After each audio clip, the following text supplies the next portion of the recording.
Olá! Recentemente eu fiz um vídeo sobre velocidade de projeto. Vamos dar uma olhada como que é aplicado na prática essa velocidade de projeto.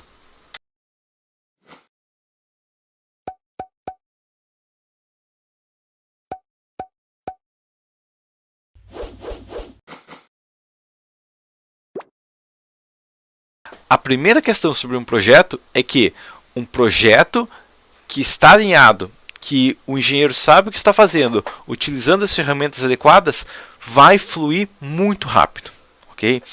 Então, se ele não está fluindo muito rápido, é porque tem algum obstáculo específico que está acontecendo, ok? Não existe, mas o projeto gasta muito tempo porque ele é complexo. Talvez gaste um tempo considerável, mas atualmente com as ferramentas que tem, um projeto não vai gastar tanto quanto se gastava, por exemplo, 15, 20 anos atrás, porque nossas ferramentas são muito mais avançadas.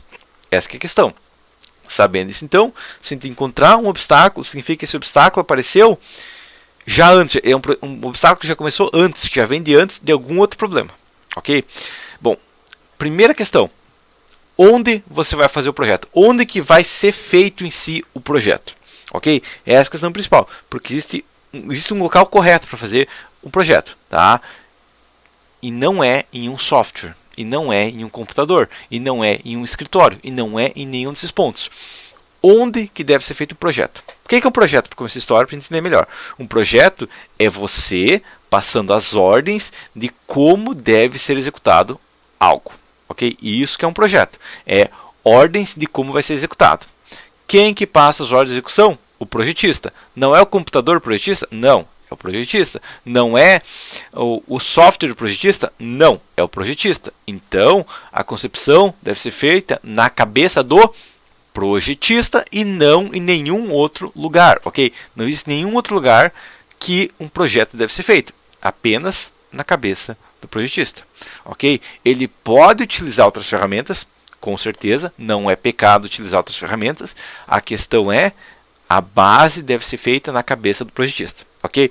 Então, a primeira questão, a estrutura deve ser concebida. Concepção significa lançar no software? Não. Concepção significa entender como que a estrutura vai funcionar.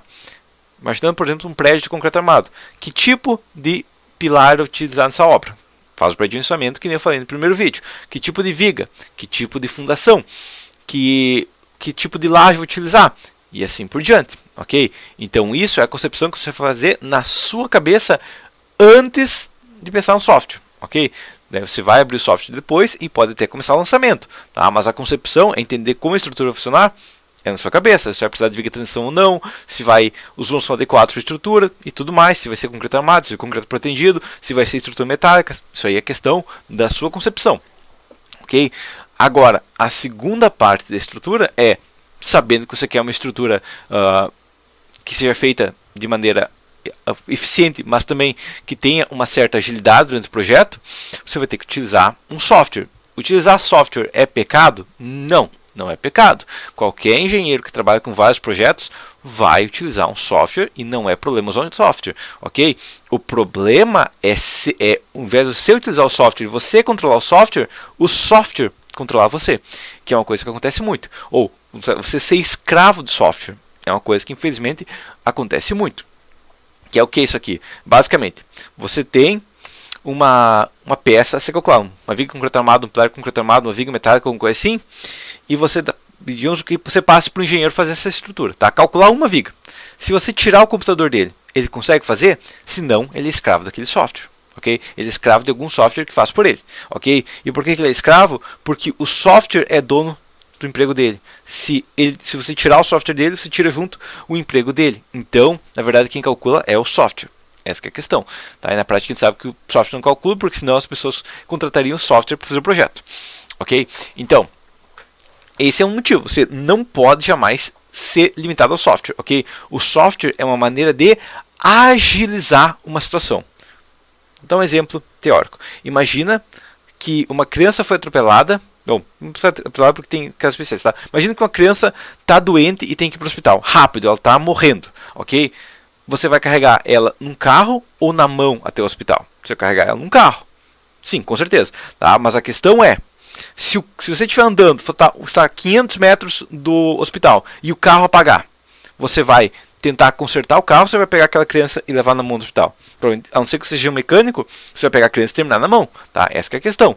Então, você vai ter que ter uma situação que o seu software é uma maneira de te agilizar. Você pegou o carro para levar aquela criança para o hospital para agilizar, para chegar mais rápido, para tentar salvar a vida daquela criança. Agora, a partir do momento que o software deixou de ser uma ajuda, você joga ele fora. Tá? O software, você não pode se agarrar no software, ok? Você não pode se limitar ao software. O software é uma ferramenta, ok? Se eu tenho um martelo e por ter um martelo eu vou matar uma pessoa, eu vou jogar aquele martelo fora. Eu não quero um martelo que vai me complicar, tá? Mesma coisa, eu não quero um software que vai me complicar. Ele serviu o propósito dele, eu não tenho sentimentos por ele, eu jogo ele fora, você não está me ajudando mais, ok? Essa que é a questão. Posso até depois que a criança estiver salva lá voltar e consertar o carro? Posso. Mas a questão agora é mais importante, é terminar esse projeto e tudo mais. Entendido isso aqui? Então, você não pode se limitar ao software, beleza? Você tem que saber fazer sem ele e muitas vezes você tem que saber abandonar ele. Okay? Muitas vezes abandonar o software é a situação correta de se fazer. Por que eu digo isso? Porque muitas vezes o software vai estar te limitando. Vai ter algum erro específico nele, vai ter alguma coisa que ele não calcula, vai ter alguma coisa que ele não funciona para aquilo lá. Ok? E muitas vezes você deveria ter abandonado ele antes de começar. Por que eu digo isso? Porque eu já vi muitos engenheiros chegar para mim e falar: eu preciso fazer estrutura, mas eu preciso fazer ela assim, nesse software. Esse software não faço. Ah, mas eu preciso fazer nesse software. Tá? Eu faço no software, eu sou engenheiro que faço nesse software. Vou dar um exemplo básico, porque é um software muito comum. Não é que seja um software errado, não é que seja um software com engenheiros ruins, mas é um software comum que muitos engenheiros novatos utilizam, que é o Eberic. Ok? Já tive várias pessoas chegando para mim falando: eu preciso calcular essa obra e tem que ser no Eberic. Eu falo: não tem como fazer isso no Eberic. Ah, então não tem como fazer? Tem, mas não no Eberic. Ou, isso aqui até, tipo, eu cheguei a dar risada assim quando aconteceu a situação, mas veio um engenheiro para mim e falou assim: eu vi que tu tem um curso de estruturas metálicas, só que eu uso o Eberic. Se você fizer um curso de estruturas metálicas onde você usa o Eberic, aí eu negocio com você. Tipo, tá, mas o seu objetivo é calcular a estrutura, é entender a estrutura, entender calcular a estrutura metálica, ou é usar o Eberic? O Eberic é parte de uma perna sua que você não pode arrancar? Não. O software, se você puder abandonar, se for necessário abandonar ele, se for necessário pegar outro, usa outro, ok? Você não vai jamais se limitar ao software, tá? Tem que entender. O software é só uma ferramenta, ela deixou de funcionar, joga ele fora, esquece ele, ok? É a situação. Bom, sabendo isso aqui então, a gente vai ter uma outra questão, que é o quê?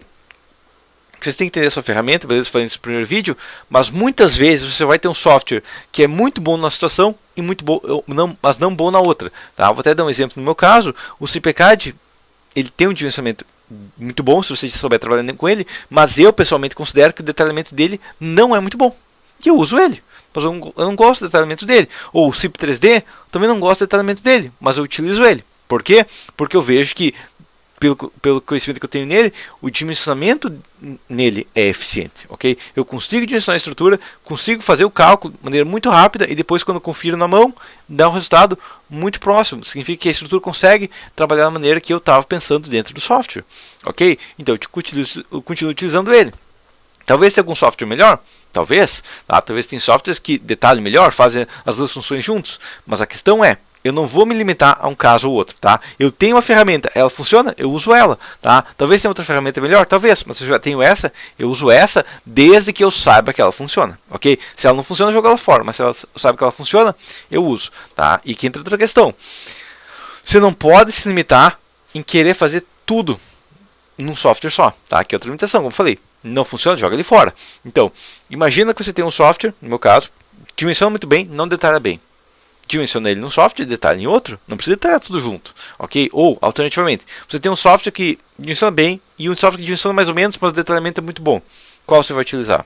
Você tem que utilizar o software que dimensiona muito bem para dimensionamento e o que detalha muito bem para detalhamento. Ah, mas eu quero usar só um software. Então, o software é o seu mestre e você é escravo dele, ok? A partir do momento que você se limita a usar só um software, não faz sentido, você não casou com o software, então você não precisa ter lealdade a ele, ok? Ele nem se importa, ele não tem sentimentos, então não precisa ter lealdade a ele. Se você for precisar usar um software, 2 softwares, 5 softwares, 10 softwares para entregar o melhor projeto para o cliente, entregue com 10 softwares, não se limite a um, ok? E é uma coisa que eu vejo muitos também, que é o que? Ah, eu dimensionei a estrutura, mas o detalhamento está incorreto. Então eu preciso que o software já fique com o detalhamento correto. E aí gastar horas, uma coisa que poderia ser feita depois em 5 minutos em outro software, para tentar fazer com que o software, que não é feito para aquilo lá, dá um detalhamento bonitinho. Tá? Inclusive, já vi engenheiros tentando fazer o detalhamento ficar bonitinho. Tá? Tipo fazer projeto arquitetônico dentro do software estrutural. Acontece. O engenheiro lança o diagrama de corpo livre, está totalmente correto. Abre o 3D, mas o 3D ficou feio. O 3D não ficou bonitinho. Tá? A questão é, o meu desenho e o desenho do arquiteto, qual que vai ficar mais bonito? Eu não tenho esperança nenhuma que você fale que o meu desenho é mais bonito que o do arquiteto. Tá? Eu não tenho o menor motivo. Meus desenhos de SketchUp são uma porcaria, mas eles mostram só o global de estrutura. Então a questão é, você tem que entender o seu foco para aquele software. Tá? Se o seu objetivo do software é ter um dimensionamento adequado e o diagrama de corpo livre o desenho 3D ficou feio, o objetivo do desenho 3D não é ficar bonitinho, é só passar informações mais ou menos ali de como é a estrutura. Ok? Então, não tente fazer arquitetônico no seu estrutural. Não tente fazer o software parecer bonitinho, não tente fazer o detalhamento ficar perfeito no software e gastar horas fazendo o detalhamento ficar perfeito. Ou pior, estragar a concepção para o arquitetônico, para o estrutural ficar bonitinho. Tá? Não faça isso. Você fez o estrutural, ele está pronto. Inclusive, uma coisa que a gente tem que pensar aqui é o quê? Que, beleza, se o software estiver me atrasando, eu vou largar ele, mas eu vou tentar avançar o máximo no meu caminho, enquanto eu puder usar ele de maneira eficiente. Que é o quê? Se eu puder dimensionar toda a obra nele, e depois tiver que largar ele para detalhar, eu vou dimensionar toda a obra e largar ele. Eu não vou dimensionar tudo, de tentar detalhar, se eu não sei como é que ele detalha, se eu não conheço o detalhamento dele, se não é o meu caso detalhar, se eu sei que o detalhamento vai sair bem. Tá? Ou se eu sei que eu vou gastar horas detalhando e vou ter que mudar minha concepção, ter que mudar meu dimensionamento para sair um detalhe bom. Não, nesse caso, abandona, faz todo o dimensionamento, pega o que você tem dele e abandona para o outro software. Tá? Por quê? Porque o conhecimento está todo na sua cabeça. Se não tiver, tem problema lá do começo. Ok? Tendo isso aqui, e deixando depois fazer o detalhamento, que é uma coisa que pode demorar, mas nas primeiras vezes, mas se você tiver já uma base de dados para copiar, vai ser muito rápida. Como que eu detalho um pilar? Bom, eu já tenho 15 detalhes de pilar que eu já fiz, então eu pego um deles e só escrevo de novo, ok? Não preciso refazer todo esse, não, já tenho um detalhe pronto ali, só copio, colar em menos que um minuto e ajeito o detalhe, ok? Tendo isso aqui, você está basicamente com o projeto pronto. Pode entregar para o cliente? Não. Mas eu tô pronto, é só pegar esse aqui e entregar para o cliente. Não, tá? Talvez até o objetivo aqui desse vídeo é como fazer um projeto de maneira rápida e eficiente, ok? Rápido, correto. Se você terminou de detalhar e manda para o cliente, é rápido. Mas é eficiente? Não. Por que não? Porque a gente tem que entender uma coisa. Você está olhando há quanto tempo esse projeto? Você pensa assim, você fez a concepção dele na sua cabeça. Você fez o dimensionamento dele na sua cabeça. Fez todos os detalhes baseados na sua cabeça. Mas o outro engenheiro, ou outra pessoa que vai pegar aquele projeto, talvez você seja um mestre de obras, talvez seja um técnico de edificações, ele não vai ter a parte de concepção e dimensionamento que você tem. Ok? E talvez ele nem saiba interpretar essa parte de concepção e dimensionamento. Então, vai acontecer o quê? Que ele vai ter só a parte de detalhamento. Tá, e por que isso é importante? Bom, porque o que a gente está fazendo na parte de detalhamento é pegar todas as informações que você tem na sua cabeça e jogando para o papel. Ok? Porque você não pode dar seu cérebro direto para o cara executar. Ok? Então, você vai pegar suas informações e jogar no papel. E a questão é, será que você jogou todas as informações no papel? Será que não tem alguma coisa faltando? Como que você vai saber? Duas maneiras. A primeira maneira que eu recomendo é faça revisão com outro engenheiro. Tá? Se tem algum sócio, tem um amigo e tudo mais, algum colega, mas passa para outro engenheiro olhar aquilo lá, tá? Olhar aquele detalhamento. Por quê? Porque o outro engenheiro não vai ter aquela parte de concepção e de dimensionamento. Então ele vai ter que olhar lá e ele vai ter que entender só com o seu detalhamento. Se ele não conseguir entender só com o seu detalhamento, significa que o seu detalhamento está falho. Ok? Então essa que é a questão. Se outra pessoa conseguir fazer essa revisão, não só ela não vai ter a mesma mentalidade que a sua, ele vai conseguir talvez olhar para o outro lado, mas ele vai, se tiver alguma coisa faltando, que para você é óbvio, mas é óbvio que a viga 17 tem, sei lá, 4 barras de 16. Pode ser óbvio para você, mas será que é óbvio que o cara vai executar? Ah, mas é óbvio que todas as vigas têm uma exceção. É óbvio que é assim. Pode ser óbvio para você. Será que é para o cara que vai executar? É aí que tá. Você tem que, possível, passar essa concepção, essa revisão para outra pessoa fazer que não tem a vivência do projeto, desse projeto específico.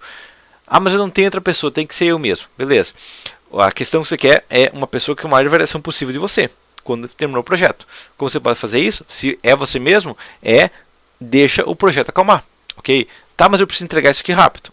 A primeira coisa que você precisa de tempo, né? Talvez enquanto você espera, você não precisa ficar assistindo TV. Você pode fazer uma coisa eficiente da sua vida. Você pode fazer um outro projeto enquanto isso. Por quê? Porque você faz o seu projeto, descansa ele, vai fazer outro projeto. Tá? Claro, se você tem uma urgência e tudo mais, tenta achar outro engenheiro. Mas se você tem um pouquinho de tempo e você está fazendo outros projetos, você não está gastando tempo à toa. Tá? Terminou um outro projeto, pega só o detalhamento e tenta lembrar tudo. E tenta pensar, tá aqui tudo mesmo?